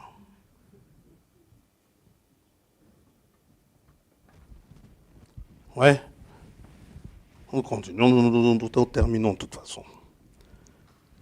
Le sceau. Quand Dieu vous scelle, après avoir manifesté que vous êtes sa propriété, que tout ce qu'il fallait faire pour vous, ça a été fait, l'œuvre est achevée. C'est pour cela que le Saint-Esprit est là, montrant que désormais, ce qu'il devait faire pour nous, il a tout fait. Le sceau, en ce qui nous concerne, c'est aussi une sécurité. Donc, les missiles, les Satan 2, là, l'autre, il se vante d'avoir envoyé des missiles hypersoniques. Vous savez, je l'ai dit ici la fois passée, je dis, quand vous regardez dans le fond des choses, théoriquement, il n'a pas tort. Mais sa manière d'agir, est-ce que ça justifie tout ça? Comment un homme peut-il se vanter d'avoir des missiles hypersoniques? Ces missiles-là font des dégâts incroyables. Si vous devez lancer ces choses, vous devez les lancer à contre-cœur. C'est contre des êtres humains que vous lancez ça.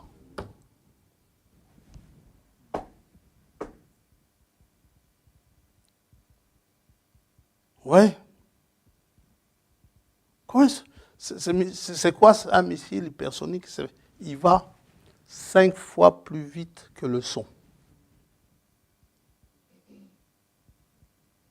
Ouais. Et il peut mettre une tête nucléaire ou une tête, comme ils disent, conventionnelle. Alors, il se vante qu'avec ce missile, il peut l'envoyer dans un bâtiment où se trouve dans le sous-sol des armes. Il peut détruire cet abri jusqu'à je ne sais combien de mètres de profondeur. Il peut détruire avec ça. Toute l'intelligence de l'homme passe dans ce genre de découverte.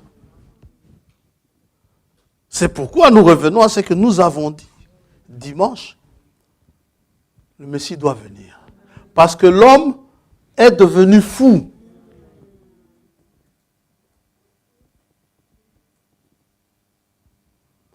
Et il se vante de ça. Vous savez, rien que dans les évangiles, rien que ceci, Jean et Jacques regardent le Seigneur, ils veulent entrer dans Samarie. Stop, ne peut pas entrer. Jacques et Jean se regardent, les deux frères. Seigneur, veux-tu qu'on commande le feu du ciel? Alors pour rendre ça spirituel, comme l'a fait Élie, qu'est-ce qu'Élie vient faire là-dedans? Le Seigneur les regarde et dit, je suis venu pour sauver et non pour détruire.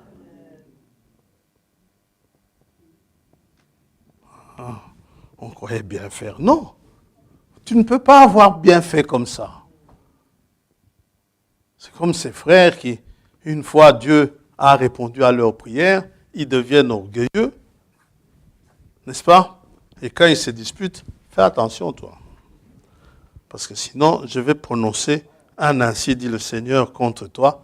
Et quand je prononce un ainsi dit le Seigneur, ça se passe.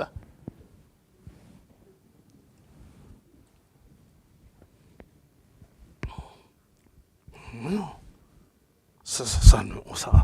On ne peut pas fabriquer de telles choses. Mais nous sommes en sécurité. Il peut le faire un jour. Mais pour vous et pour moi, pour tous ceux qui sont marqués du sceau de Dieu, eh bien, le Saint-Esprit le retient. Il ira jusqu'à un certain point. Tant que le Saint-Esprit sera là, il ira jusqu'à un certain point, mais il ne détruira pas. Il va menacer. Il finira par le faire dans un certain moment. Mais je ne serai plus là, moi. Ce sera peut-être plus lui, un autre fou qui viendra, qui le fera certainement. Mais il n'y a pas que lui. C'est l'homme en général. Hein. À la guerre en Irak ici, les Américains, eux, ils lançaient des bombes. Alors, ils venaient se vanter avec les Français. À la télévision, ils m'ont dit, vous savez, nos frappes sont des frappes chirurgicales. Ça veut dire qu'on vise juste 94 rues de Firlan. Eh bien, la bombe va tomber, ne va détruire que le 94 rues de Firlan. Et ils en sont fiers. Ils disent des armes propres. Quelles armes propres?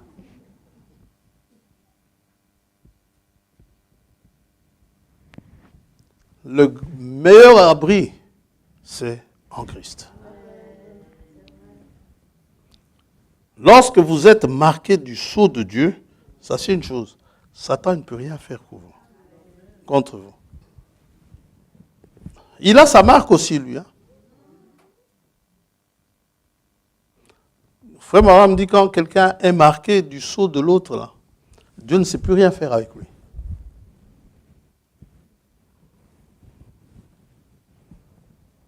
Et Dieu vous met en sécurité jusqu'à votre destination. C'est-à-dire jusqu'à votre rédemption. Jusqu'au jour de la rédemption. Vous êtes en sécurité. C'est pourquoi ça ne me fait pas peur, la guerre. C'est dommage, il y a des gens qui meurent. Mais les enfants de Dieu, s'ils meurent, ils s'en vont près du Seigneur. Mais Dieu les ressuscitera. Mais ce n'est pas encore la destruction de la terre. Ça va arriver. Ça arrivera, la destruction de la terre. Non, il est là. Il ne faut pas que Satan 2 ne vous fasse peur. C'est à vous de faire peur à Satan 2. Éphésiens 4, verset 30, on nous dit que nous sommes scellés jusqu'au jour de notre rédemption. N'attristez pas le Saint-Esprit. Le Saint-Esprit vient auprès de nous avec la joie, la paix, l'amour et toutes ces choses. Eh bien, ne venons pas avec des trucs du genre calomnie, amertume, et ceci, ça. Ne venons pas avec ça.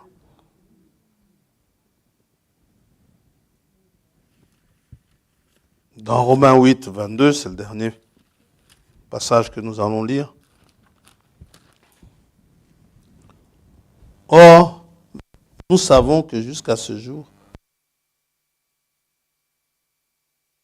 et souffre les douleurs de l'enfantement. Et ce n'est pas elle seulement, mais nous aussi, qui avons les prémices de l'Esprit, nous soupirons en nous-mêmes en attendant la rédemption de notre corps. Qu'importe combien c'est dur, qu'importe comment la terre va être secouée, qu'importe combien de fois des éclairs vont nous aveugler, ou bien vont nous frapper, qu'importe toutes ces choses, nous sommes en sécurité. C'est la raison pour laquelle il nous a aussi scellés. Parce qu'il y a des temps de tempête qui sont annoncés, qui vont venir. Mais tous ceux qui sont marqués par le sceau de Dieu, ils ont un endroit que Dieu a prévu pour eux, afin d'être mis en cachette. Non seulement l'œuvre est achevée, mais en plus, nous appartenons à Dieu. Et pour tout clôturer, nous sommes en sécurité. Il nous a laissé un nom merveilleux, qui nous est une tour forte. Proverbe 18, 10 nous dit, le nom de l'Éternel est une tour forte. Le juste qui s'y réfugie est en sécurité. C'est une sécurité contre les missiles. C'est une sécurité contre les virus. C'est une sécurité contre les bactéries. C'est une sécurité contre les microbes. C'est une sécurité contre les calamités. Les inondations, tout ce que vous voulez. Nous sommes en sécurité. Puisque même dans les inondations, les rats de marée, les tsunamis, Dieu avertit même les animaux. Les animaux ont le temps de fuir les champs, d'aller loin, profondément dans les terres. Eh bien, c'est de la même manière, ceux qui sont remplis du Saint-Esprit, ils fuient loin.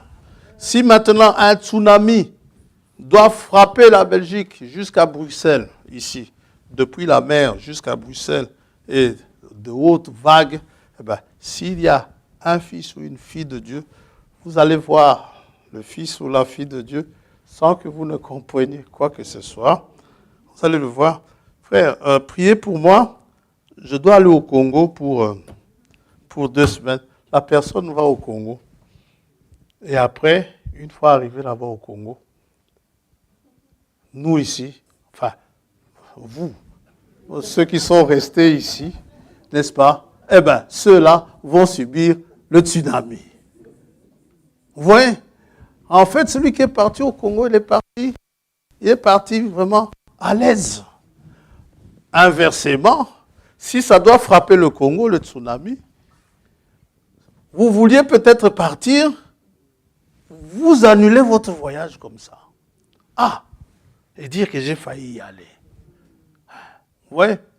Maintenant, il ne faut pas avoir peur quand quelqu'un vous dit qu'il va au Congo. Hein, n'est-ce pas? C'est qu'il a des raisons d'y aller. Amen. Un tsunami. Et ne dites pas que vous allez courir plus vite. Hein. Ça va vite, cette vague. Hein. Le tsunami qui avait frappé, c'était en 2014, j'ai oublié la date. Les années passent tellement vite. Qui avait frappé en décembre, là, 2014, je crois. Quelque chose dans ce genre-là. Vous savez, la vague s'est déplacée à une vitesse de 800 km à l'heure. Vous n'avez pas le temps de fuir. 800 km à l'heure, c'est votre avion qui va à Kinshasa. À cette vitesse-là. Ça va? Que le Seigneur vous bénisse. Nous allons prier.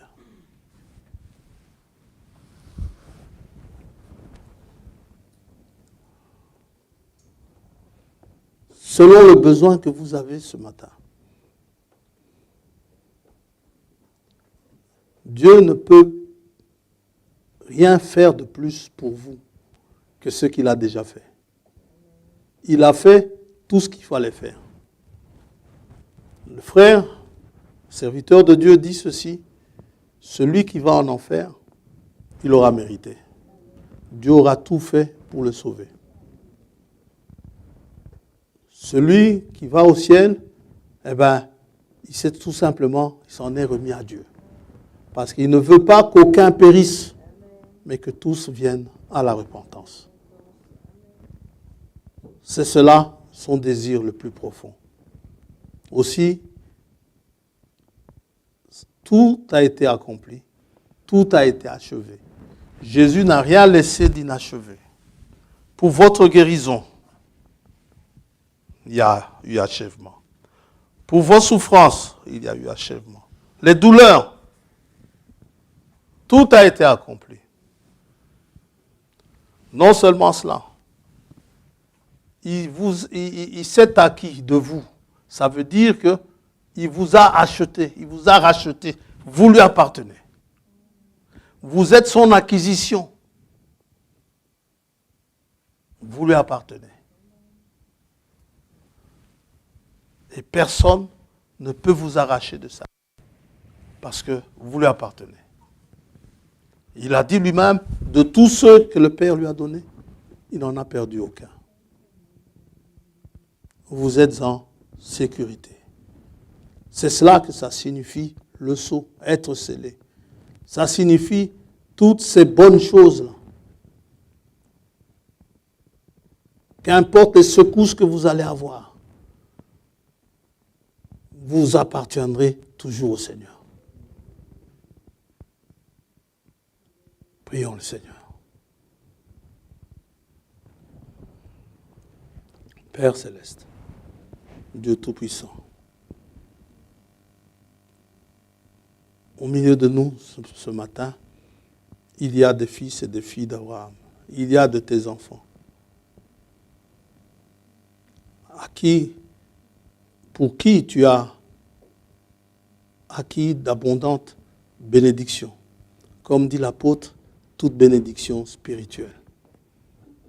Et aussi ce que tu as acquis à la croix. Notre guérison, notre salut. Tout ce dont nous avions besoin. Aussi, nous te demandons, Père,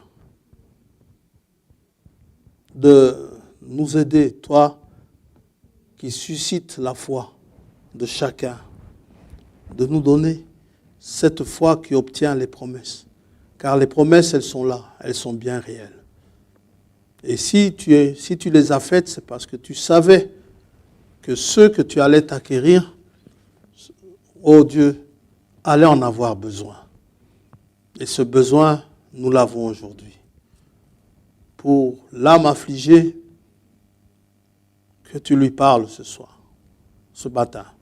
Comme le Seigneur a dit, l'Esprit de l'Éternel l'a oint pour consoler ceux qui ont le cœur abattu. Que tu consoles, que tu fortifies, que tu guérisses, que tu délivres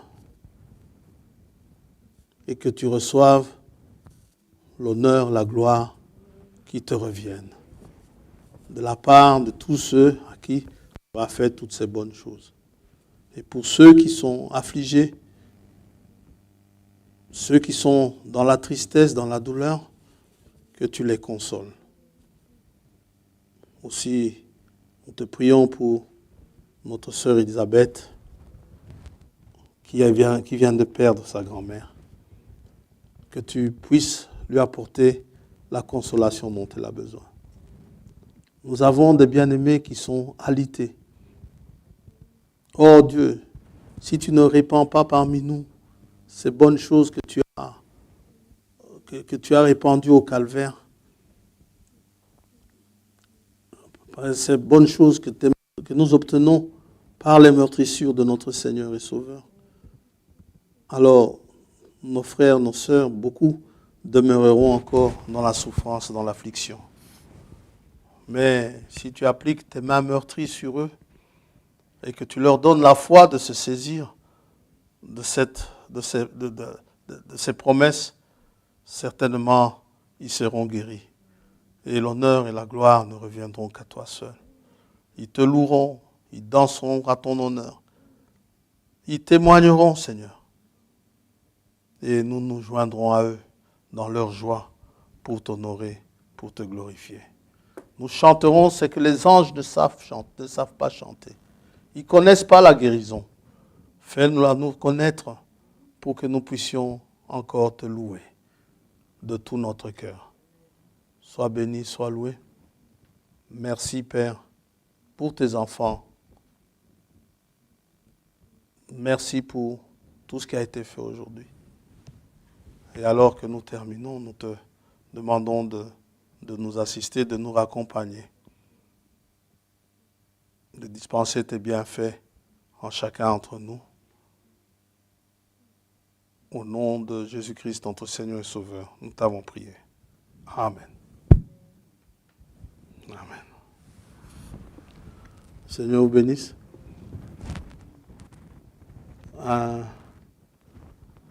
y a frère Maranatha qui nous informe du décès de la grand-mère de la sœur Elisabeth, son épouse. Voilà. Vous pouvez toujours les appeler pour quelques mots de consolation. Le Seigneur mettra dans vos bouches. Je voudrais vous demander aussi... Oh non, pas vous demander, vous informer. Je voulais mettre la Sainte Seine le dimanche 17 avril, mais comme c'est le lendemain du mariage, il y en a peut-être qui seront invités, je n'en sais rien, qui auraient bien voulu être à la Sainte Seine. C'est peut-être pénaliser ceux-là. Nous allons mettre ça au dimanche de la Pentecôte. Comme cela, le dimanche 17, nous viendrons au culte pour ceux qui auront encore la force de venir. Ça va? Il y a culte, hein, ça. Il n'y a rien à faire, il y a culte. Mais la Sainte Seine, ça fait longtemps qu'on ne l'a plus eu. Ce serait bien de donner à tout le monde l'occasion de l'avoir, de la faire. Ça va? Et pour nos étudiants, nous savons que la Pentecôte, ça tombe pendant les examens. Nous allons essayer de faire le plus court possible. Mais une bonne Sainte Seine.